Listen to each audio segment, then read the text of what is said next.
Hey guys, welcome back to my channel. If you are new, welcome. I know it's been a minute since I posted a video. I know some people are like, you post videos? Well, yes. Kind of back by popular demand. There was like 2 people that asked me, when do you post another video? So I gave it some thought and here we are. There's been a lot of stuff going on with my family due to the coronavirus pandemic that caused me to want to take a step back and focus my efforts on trying to better support my family and find a way to find a job to be closer to them. Like, this pandemic has kind of made it more of an issue, a pressing issue for me to get back to being around my family, because clearly, as we can see, life is short and it's not promised. So I want to make sure I spend what time I can with my friends and loved ones. So I am looking to get up out of here. Not sure how soon it is, but definitely looking to move back to California, whether it's the Bay Area or Los Angeles, not sure, but that's definitely the move. Also, I hadn't been too interested in posting a video because, as you can see,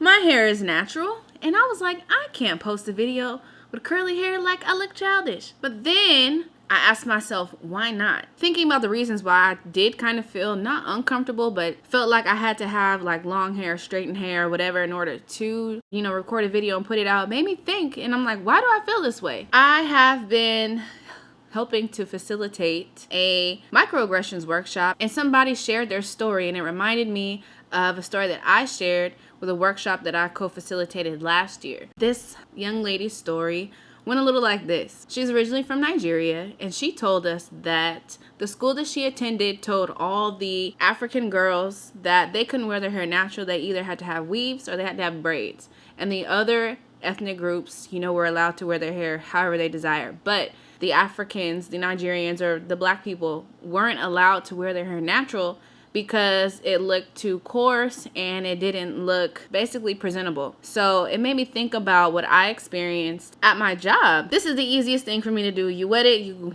go on about your business. If anybody that has natural hair knows anything, they know that dealing with natural hair can be a lot. In order for a twist out, you gotta spray it, you gotta make sure you put the right amount of product in it, you gotta hope that with this twist out, braid out, whatever you do, that it comes out looking nice in the morning, and it takes time and it takes practice. So a lot of people, much like myself, I don't have the time for that. I'd rather slick it back in a ponytail, and if I don't want to deal with trying to manage to put all the hair in a ponytail and making sure that it's to my liking, just leave it like this. I went to work one day and found out otherwise. So the director of the department that I worked in pulled me into her office and said, can you come to work with your hair more professional?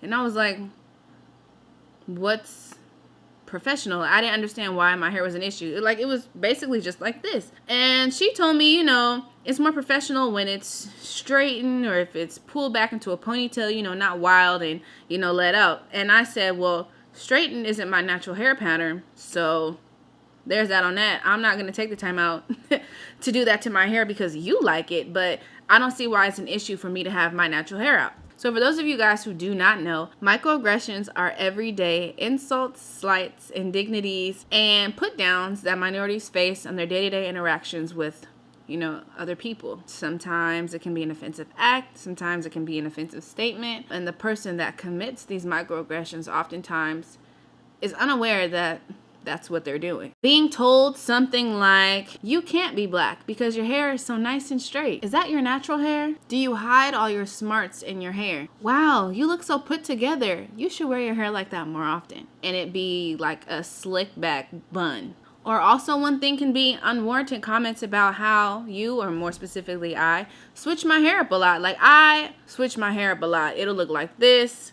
It'll be in braids. I might have a weave. I might have never wore a wig, so no. What else? Look, just my own hair straightener because it's styled differently all the time. One of my coworkers said to me recently at this job that I'm currently working at, like, is that your real hair? Or I never know because you change your hair up so much. Like, why does it matter? And I guess it's because black people, our hair is so versatile, whatever. Like, people are interested in knowing. I guess maybe, I don't know. Hair length is a thing where people care, but whatever. Another thing that I do not like is someone reintroducing themselves to me at work because they don't recognize me due to a hair change. That has actually happened to me in a news station that I worked at, and it sucked because in addition to being asked who I was because I was there, no one had recognized that I had worked there for about 6 months by then. Another person was just like, oh, I didn't recognize you. Your hair was different. it was in braids. So still the same face, just different hair. I've learned recently that New York and California are the first 2 states to ban race-based hair discrimination. The law prohibits employees and students from being discriminated against on the basis of hair. As the New York Commission on Human Rights notes, some hairstyles are worn as a protective style to maintain hair health. Other styles affirm a sense of community, belonging, cultural, and racial identity. So, those things are true. And it is unfortunate that some of the other states haven't gotten with the program, but it's also unfortunate that we have to put these things into law for people to understand. Like, you shouldn't have to explain to someone why they shouldn't touch your hair. Hair touching is such an issue. Like, not only when it's in its natural state, but when it's straight. I remember a coworker one time was like, "When did you get that weave put in?" And then started touching my hair. And luckily for me, it was my real hair, and they didn't believe my hair could be that long because I'm black. Why can't my hair be that long? Because I'm black. The crazy part is that it's not just other ethnic groups that do this. Black people do it too. I believe that the racialized act of touching black hair is underscored by a couple dynamics. One being that people feel like they have that sense of privilege to where they dare to touch it without asking, or asking with the expectation of receiving a yes. Like, that drives me crazy. Secondly, the fascination with touching the black, kinky, coily hair suggests that children, and perhaps their parents, have not meaningfully encountered people with cultures and hair textures that vary from their own, which is also unfortunate. It points to the racial and cultural gap in kids and parents and their knowledge of their peers. Black women are 80% more likely to alter their hair to meet social norms at work. And 50% are more likely to be sent home or have known a black woman that has been sent home due to their hair.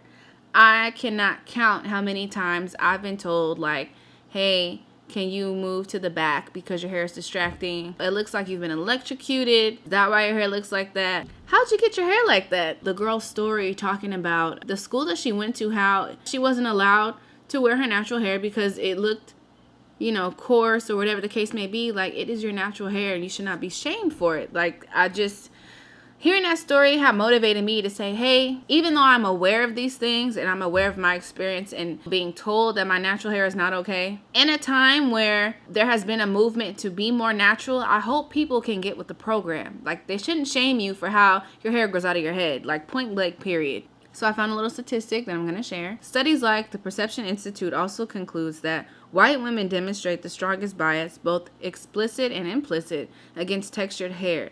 They rated it as less beautiful, less sexy or attractive, and less professional than smooth hair. However, white women who are in contact with black women, naturalistas, demonstrated lower levels of bias.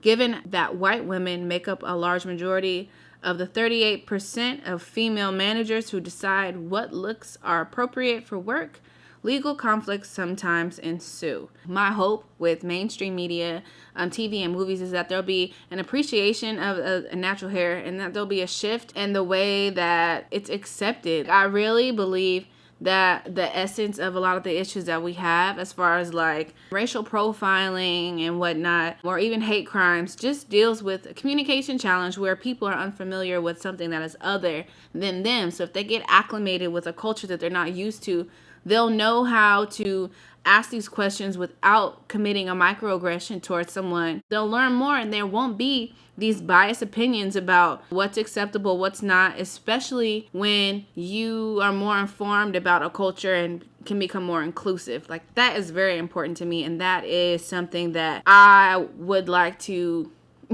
get out and preach about. I firmly believe that a lot of the issues that we have as a society basically just boils down to communication, basic communication, and can be alleviated by being on your learning edge and getting uncomfortable with learning something you're not familiar with, or learning the truth about something that's been echoed to you so that you don't perpetuate those same type of biases and whatnot. A lot of people don't know things for sure until they get out and experience them for themselves. So I encourage people to get out and learn something new about another ethnic group, another culture, or whatever, so that you can have a more well-informed opinion about the people that you will be encountering and know how to talk to them.